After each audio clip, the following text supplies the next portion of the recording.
আগামীকাল হরতাল, আগামীকাল হরতাল, কমরেডদের ডাকে আগামীকাল হরতাল, হরতাল, হরতাল, আগামীকাল হরতাল,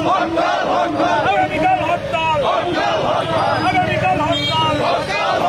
কমরেডদের ডাকে আগামীকাল হরতাল, রাজ্যে গণতন্ত্র পুনরুদ্ধারের সংগ্রামকে তেজি করতে আগামীকাল হরতাল,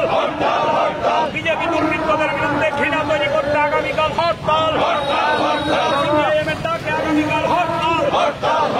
কমরেডদের ডাকে আগামীকাল হরতাল, হরতাল প্রতিবাদ আগামীকালকে 12 ঘন্টার হরতাল, হরতাল, হরতাল, 12 ঘন্টার জন্য গাড়ির চাকা ঘুরছে না, ঘুরছে না, ঘুরবে না, 12 ঘন্টার জন্য বিমান ঘাট ঘুরছে না,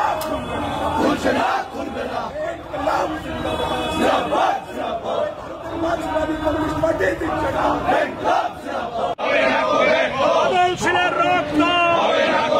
বাদল ছিল আমার রয়ে, বাদল ছিল আমার রয়ে, বাদল ছিলেন চিন্তাধারা দিক দিগন্তে ছড়িয়ে দিন, বাদল ছিলেন রক্ত, বাদল ছিলেন রক্ত, ওই বিলোনিয়ার শ্রীরামপুরের সিপিআইএমের অঞ্চল সম্পাদক বাদল ছিলকে খুন কেন বিজেপি জবাব চাই, জবাব দাও, ওই সিপিআইএমের অঞ্চল সম্পাদককে খুন করে কিসের রাজনীতি বিজেপি জবাব চাই, জবাব দাও, আগামীকাল 12 ঘন্টার হরতাল, গণতন্ত্র পুনরুদ্ধারের সংগ্রামে আগামীকাল 12 ঘন্টার হরতাল, লাল ঝান্ডার উপর আক্রমণের প্রতিবাদে আগামীকাল 12 ঘন্টার হরতাল, বাদল ছিলেন খুনিদের অবিলম্বে গ্রেফতার করতে হবে, বাদল ছিলেন খুনিদের অবিলম্বে গ্রেফতার করতে হবে,